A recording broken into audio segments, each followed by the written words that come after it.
টাকার মান কমার অজানা রহস্য কি, কেন আর কিভাবে কমে টাকার মান? বিশ্ববিদ্যালয় অধ্যয়নকালে একবার অতি উৎসাহী হয়ে বিশ্ববিদ্যালয়ের অর্থনীতিবিদ এক স্যারকে প্রশ্ন করেছিলাম, স্যার, আমরাও পরিশ্রম করি আর পশ্চিমা দুনিয়ার লোকেরাও পরিশ্রম করে অর্থ উপার্জন করি, তাহলে ওদের টাকার মান বেশি আর আমাদের টাকার মান এত কম কেন? আমার ধারণা ছিল স্যার মনে হয় উত্তর দিতেই পারবে না। পরে অবশ্য স্যার স্বভাবসুলভ একটু মুচকি এসে আমার প্রশ্নের উত্তর দিয়েছিলেন।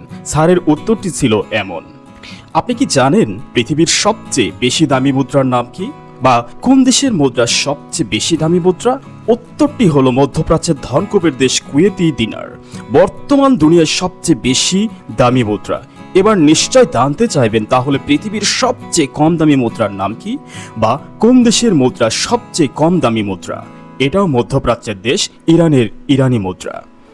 দ্বিতীয় বিশ্বযুদ্ধের পর জাপানের কথা চিন্তা করুন, তাদের সে সময় কি অবস্থা হয়েছিল। বস্তায় করে টাকা দিয়েও এক টুকরো রুটির ব্যবস্থা করা যেত না। জিম্বাবুয়েরও একই অবস্থা হয়েছিল।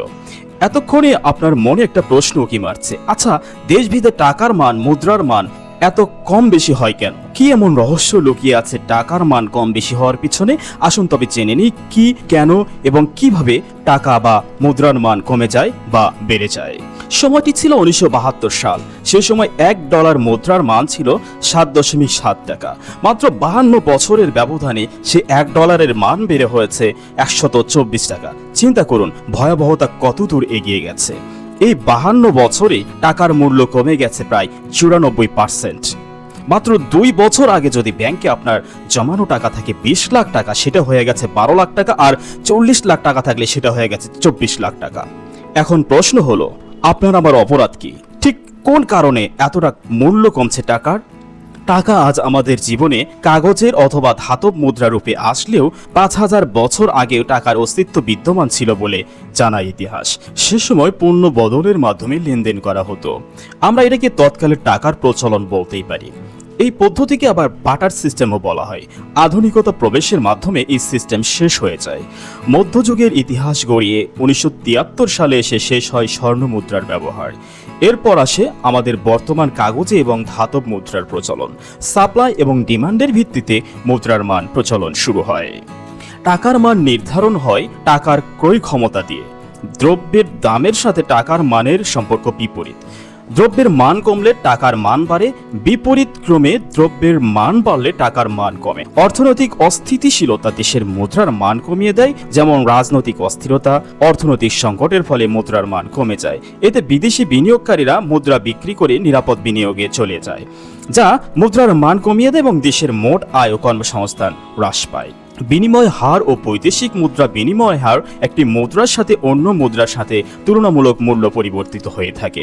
বৈদেশিক মুদ্রার মান বাড়লে এবং দেশের মুদ্রার চাহিদা কমলে মুদ্রার মান কমতে থাকে। যদি বিদেশি বিনিয়োগকারীরা দেশের অর্থনীতির প্রতি সন্দিহান হন, তারা তাদের মুদ্রা বিক্রি করে নিরাপদ বৈদেশিক মুদ্রায় বিনিয়োগ করতে পারে। এছাড়াও বৈদেশিক বাণিজ্য ঘাটতি বাড়লে মুদ্রার মান কমে যেতে পারে, যা বৈদেশিক ঋণ বৃদ্ধির কারণ হতে পারে।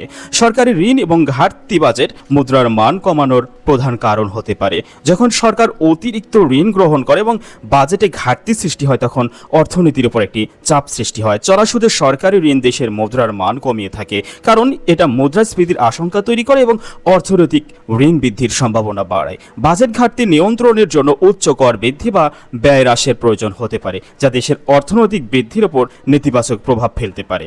দেশের অর্থনৈতিক বা মুদ্রার প্রতি অনাস্থা থাকে, তবে তারা দেশটির মুদ্রা বিক্রি করে নিরাপদ বিনিয়োগের দিকে এগিয়ে যেতে পারে। এই অনাস্থা রাজনৈতিক অস্থিরতা, অর্থনৈতিক সংকট বা প্রশাসনিক সমস্যার কারণ হতে পারে। বিনিয়োগকারীরা যখন তাদের বিনিয়োগের নিরাপত্তা নিয়ে উদ্বিগ্ন হয়ে পড়ে, তখন তারা বিদেশি মুদ্রা বা সোনার মতো নিরাপদ সম্পদে বিনিয়োগ করতে পারে। এর ফলে দেশের মুদ্রার চাহিদা কমেছে এবং মুদ্রার মান হ্রাস পেতে পারে, যা অর্থনৈতিক অস্থিতিশীলতাকে প্রভাবিত করে। তাছাড়া কালো টাকার প্রভাবেও কমে যায় মুদ্রার মান বা টাকার মান। সুপ্রিয় দর্শক, আমাদের এরকম তথ্যবহুল ভিডিও পেতে আমাদের সাথেই থাকুন। আপনারা কে কোথা থেকে দেখছেন কমেন্ট করে জানিয়ে দিন। এতক্ষণ আমাদের সাথে থাকার জন্য ধন্যবাদ।